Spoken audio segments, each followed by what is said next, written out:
dalam workshop CGP, yaitu pengimbasan budaya positif sekolah.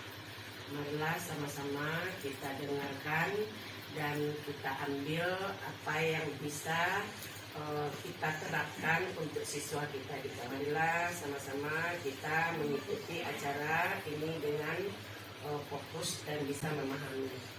Selanjutnya itu sambutan dan sekaligus pembukaan oleh Ibu Pengawas Pembina kita kepada Ibu dipersebelakan dengan sekarang.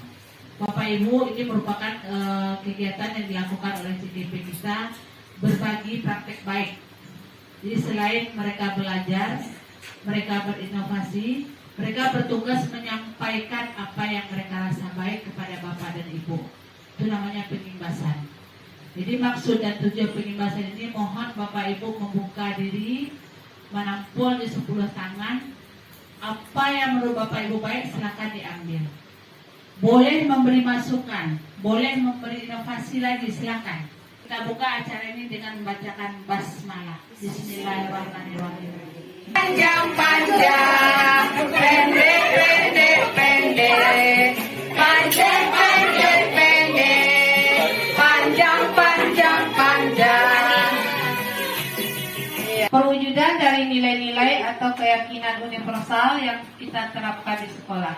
Perwujudan dari nilai-nilai universal ini yaitu berupa nilai-nilai percaya diri, nilai-nilai disiplin yang harus kita terapkan kepada anak didik kita di sekolah sehingga mereka berkarakter. Budaya positif ini yang pertama yaitu disiplin positif. Disiplin positif di sini yaitu merupakan pendekatan untuk mendidik anak melakukan teknik hukuman.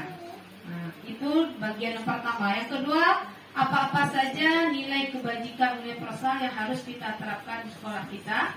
Yang pertama yaitu nilai keadilan. Kita harus bersikap adil kepada anak kita. Jangan memandang mereka itu kaya atau miskin, pintar atau bodoh. Kita harus adil kepada mereka. Kemudian yang kedua, tanggung jawab. Kita harus memberikan tanggung jawab kepada mereka. Inilah yang penting sekali dimiliki oleh anak didik kita. Dalam segi apapun, itulah modal utama untuk mereka tumbuh kembang sampai dewasa nanti. Nilai kejujuranlah ini yang dibawa mereka. Yang berikutnya, nilai rasa bersyukur. Bersyukur dengan apa yang dimilikinya, dengan apa yang diperolehnya baik di sekolah maupun di lingkungan keluarganya. Itu yang harus kita terapkan ke diri anak kita. Kemudian sikap lurus hati. Lurus hati di sini maksudnya hampir juga dekat dengan kata kemarin ada beberapa bentuk penghargaan. Nanti kita lihat apakah cocok penghargaan yang kita berikan kepada anak kita berupa reward yang kemarin. Nah ini ada 3 motivasi perilaku manusia. Yang pertama, motivasi itu dilakukan untuk menghindari ketidaknyamanan atau hukuman. Yang kedua, motivasi untuk mendapatkan imbalan atau penghargaan dari orang lain.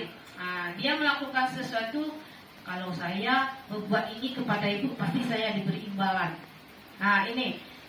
Di sini orang berperilaku satu tingkat di atas motivasi pertama. Dia akan bertanya.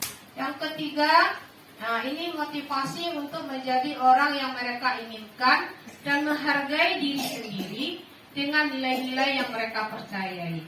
Ini perbedaan antara hukuman dan penghargaan. Kami sediakan sebuah kasus. Silakan Bapak Ibu baca. Nanti kami lemparkan pertanyaan. Saya akan coba menjawab pertanyaan nomor 1. Kalau dilihat dari keterangan tadi bahwa Iva mendapat hukuman karena dia tergagap tidak dapat menjawab pertanyaan Bapak Seno. Ini karena Iva ini kayaknya kurang tertarik dengan pembelajaran Pak Seno. Jadi akhirnya dia melakukan kegiatannya sendiri. Pengertian konsekuensi yaitu memberikan pilihan-pilihan jalan keluar kepada pelanggar yang relevan dengan tindakan pelanggarannya. Kemudian ada restitusi di sana. Restitusi adalah memberikan pilihan hukum. Kemudian sebagai pembuat rasa bersalah. Seandainya ada di kelas kita itu ada anak berbuat salah, kita bisa melemparkan dengan pertanyaan seperti ini. Mengapa kamu melakukan seperti ini? Apakah kamu tidak sayang sama ibu? Apakah kamu tidak sayang sama orang tuamu? Maka si pelanggar atau siswa kita itu akan merasa bersalah pada dirinya telah berbuat hal demikian. Kemudian posisi sebagai teman. Jadikan anak murid kita itu kita sebagai teman untuk curhatkah atau di rumah atau di mana dia mengalami kesulitan. Posisi yang kelima yaitu sebagai manajer. Oke, sekarang kami lanjutkan kepada Bapak Ifdalus untuk melanjutkan 2 budaya positif lagi. Terima kasih atas perhatiannya. Assalamualaikum warahmatullahi wabarakatuh. Yang pertama, keyakinan kelas. Mungkin kita bertanya-tanya kenapa kok keyakinan kelas, kenapa tidak peraturan kelas saja? Adanya terjadi kecelakaan sehingga kepala kita tidak mengalami cedera.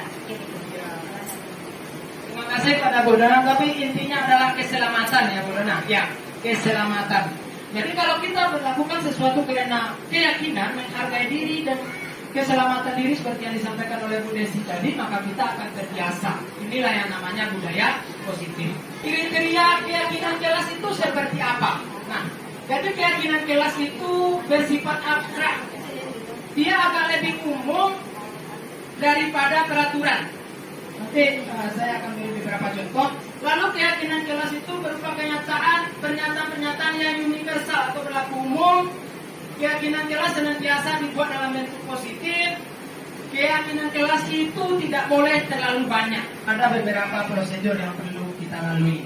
Yang pertama, kita mempersilakan semua murid atau warga kelas atau sekolah itu berpartisipasi atau dalam namanya curah pendapat. Kelas 5 juga ada contohnya, selalu bersikap positif.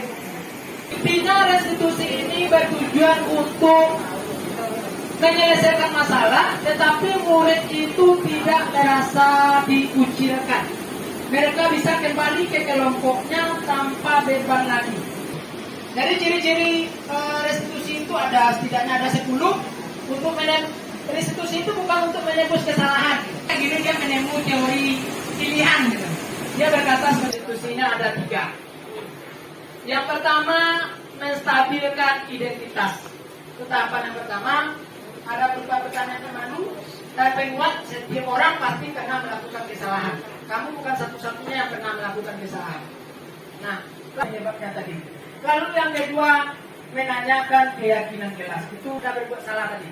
Kenapa nangis-nangis dipanggil gitu. Awalnya tidak menangkan dia dulu. Nah, kita dukung, seakan-akan kita sedang berada di posisi dia. Kira-kira kayak gitulah menstabilkan identitas itu gitu. Jadi kita mengaku kalimatnya Bapak Ibu tergantung seni Bapak Ibu masing-masing. Kira-kira mulai dari sekarang kamu bisa mempraktekkan keyakinan kelas lebih baik lagi. Bisa. Orang tua pasti kasih orang tua. Tapi tidak ada di aturan kelas dulu atau di aturan sekolah. Makanya keyakinan kelas itu perlu karena akan menjadi kunci pertanyaan kita nanti apa keyakinan kelas. Kamu mau cita-cita jadi apa? Atau apa rencanamu nanti setelah dewasa? Kami ucapkan terima kasih sudah bersedia Bapak dan Ibu meluangkan waktunya untuk kami. Terutama Ibu Kepala sudah memfasilitasi.